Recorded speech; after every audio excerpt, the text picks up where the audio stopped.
नमस्कार, स्वागत है आप सभी का। आज हमारा एक वीडियो फिर से रिएक्शन के दौर में, लेकिन आज रिएक्शन थोड़ा हटके और विषय भी थोड़ा अलग।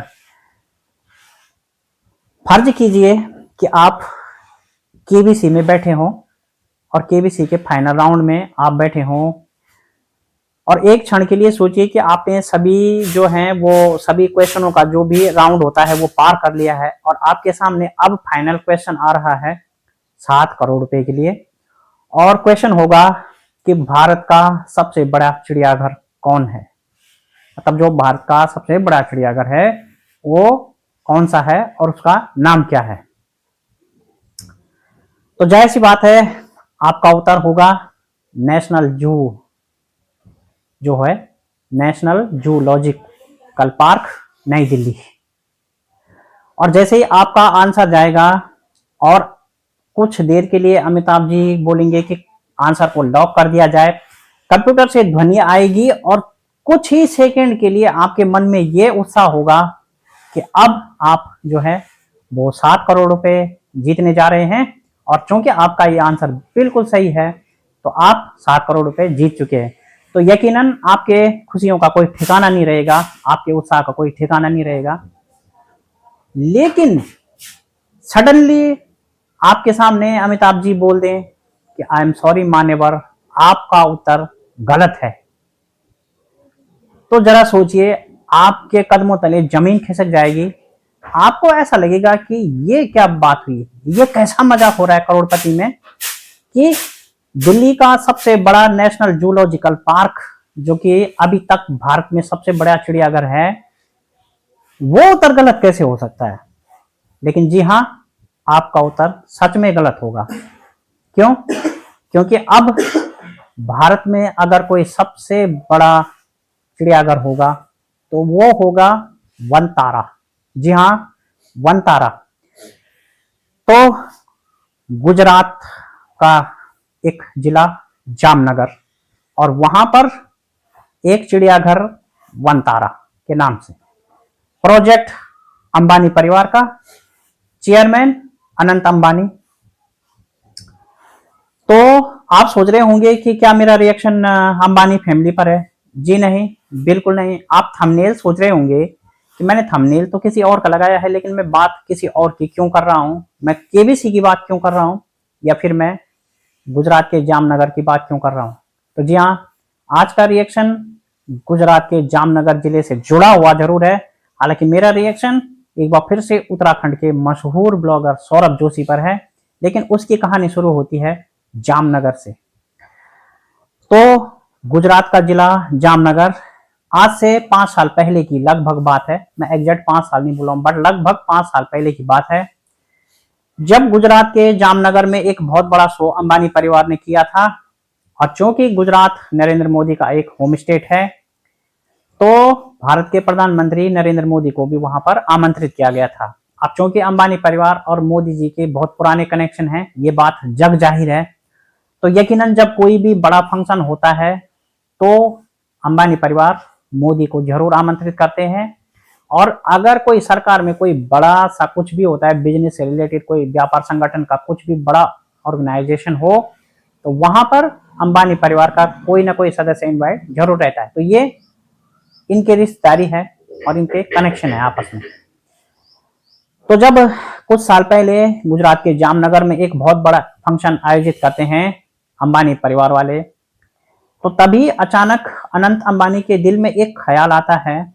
दरअसल वहां पे वो एक पीड़ित हाथी को देखते हैं और उन्हें उनकी मनोदशा पर, उनके दयनीय जीवन पर रहम आता है।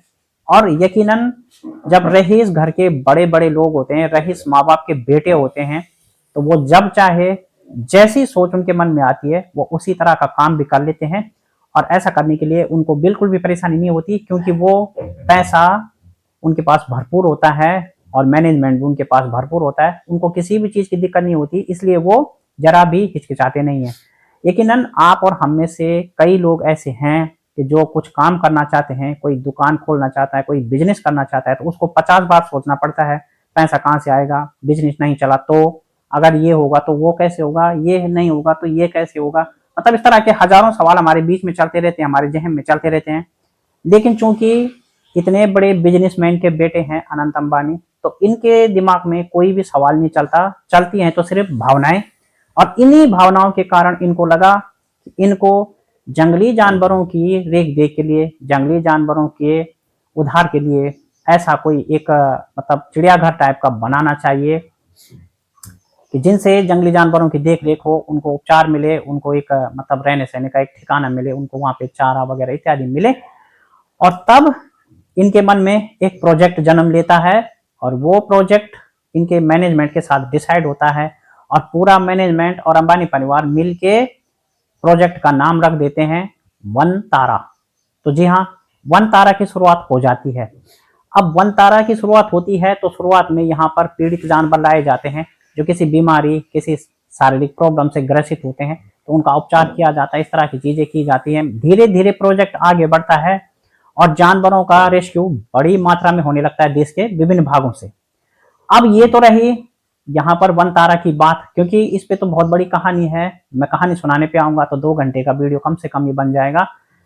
तो अब ये चीज चल रही होती है, लेकिन सडनली अंबानी परिवार एक बार फिर से जामनगर गुजरात में वन तारा में एक बार फिर से एक बहुत बड़ा सेलिब्रेशन होता है। और इस बार सोशल मीडिया के बड़े बड़े क्रिएटर इनवाइट किए जाते हैं, जिसमें से उत्तराखंड के मशहूर क्रिएटर सौरभ जोशी भी शामिल होते हैं और विदेश से भी क्रिएटर आमंत्रित किए जाते हैं। कुछ गूगल के वर्कर्स होते हैं, हाईटेक इंजीनियर होते हैं।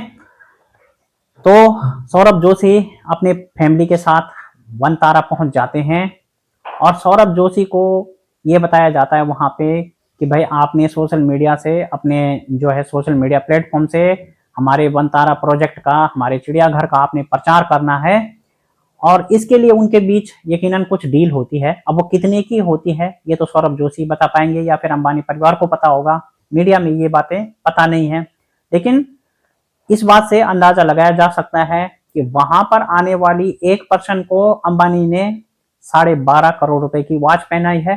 तो जाहिर सी बात है, जब उन्होंने 12.5 करोड़ की वॉच पहनाई है तो यकीनन डील करोड़ों में हुई होगी। इस बात पर कोई भी संदेह नहीं होना चाहिए। अब होता क्या है कि सौरभ जोशी वन तारा का विजिट करते हैं, जहां पर वो दिखाते हैं कि चिड़ियाओं के लिए कैसी व्यवस्था है, हाथियों के ऑपरेशन के लिए किस तरह की व्यवस्था है, वहां पर किचन कैसा होता है जानवरों के लिए जहाँ खाना बनता है, किस तरह के क्या क्या भोज उनके लिए बनाए जाते हैं, किस तरह के आइटम वहां पर परोसे जाते हैं। तो इस तरह की सारी चीजें जब सौरभ जोशी विजिट करते हैं तो वो विजिट करके अपना एक ब्लॉग अपने यूट्यूब चैनल पे पोस्ट कर देते हैं और देखते ही देखते व्यू की बाढ़ आ जाती है, कमेंट की बाढ़ आ जाती है और वो वीडियो बहुत तेजी से चलने लगता है। अब वीडियो ऑडियंस देख रहे हैं, सब वन तारा का आनंद घर बैठ के ले रहे हैं, मोबाइल पे वन तारा का विजिट कर रहे हैं।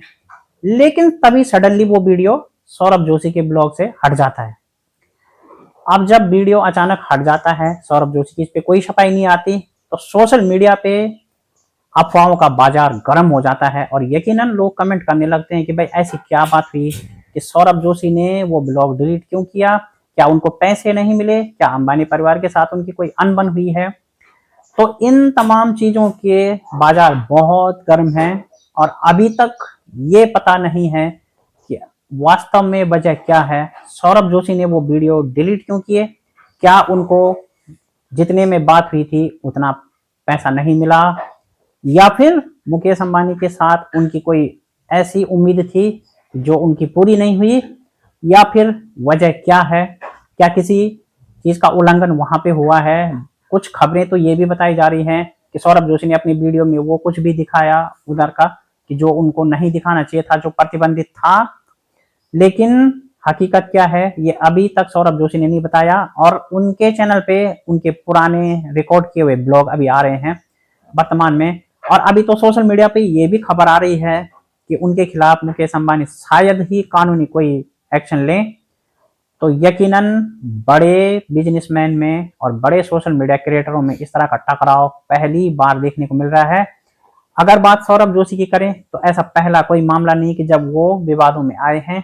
इससे पहले हल्द्वानी पर खुद की पहचान, मतलब हल्द्वानी शहर की पहचान खुद के कारण होने का विवादास्पद बयान, या फिर एलविश यादव जैसे मशहूर 7 यूट्यूबरों के साथ ब्रांड का प्रचार करके जो ब्रांड प्रमोशन उन्होंने किया था उसमें फर्जियावाड़ा, या फिर प्रिया थापा को धोखा दे के अवंतिका से शादी करना, इस तरह के बहुत बड़े बड़े विवाद सौरभ जोशी पे होते रहते हैं और उसी का कारण है कि आज चैनल उनका बहुत बड़ा है। क्योंकि यकीनन किसी भी क्रिएटर के साथ अगर विवाद होता है तो वो आगे आगे बढ़ता जाता है, लोग उसकी उतनी रीच बढ़ती है, लोग उसको उतना सर्च करते हैं, ट्रोल करते हैं, तो वो अधिक ऑडियंस तक पहुंचता है।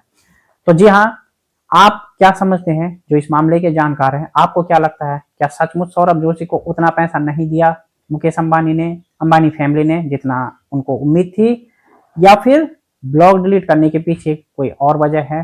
आपको क्या लगता है आप कमेंट सेक्शन में जरूर लिखना। और सौरभ जोशी जैसे ब्लॉगर जब भी कभी पैसे के लिए इधर उधर जाते हैं, किसी ब्रांड का प्रमोट करते हैं, वो कितने विश्वसनीय होते हैं, जबकि एक बार उनको फ्रॉड उनके साथ हो भी चुका है। और अंबानी परिवार जो कि जानवरों की उपचार और उनकी मनोदशा पर दया खाकर इतना बड़ा प्रोजेक्ट लॉन्च किया है, क्या वो सिर्फ जानवरों के ऊपर दया है या उसके पीछे कोई बहुत बड़ा कारोबार उनका चलता है? तो कमेंट सेक्शन में जरूर लिखिए और मैं किसी नेक्स्ट वीडियो में इसी मुद्दे पर शायद आपके सामने फिर उपस्थित होता हूँ। तब तक के लिए बहुत बहुत धन्यवाद।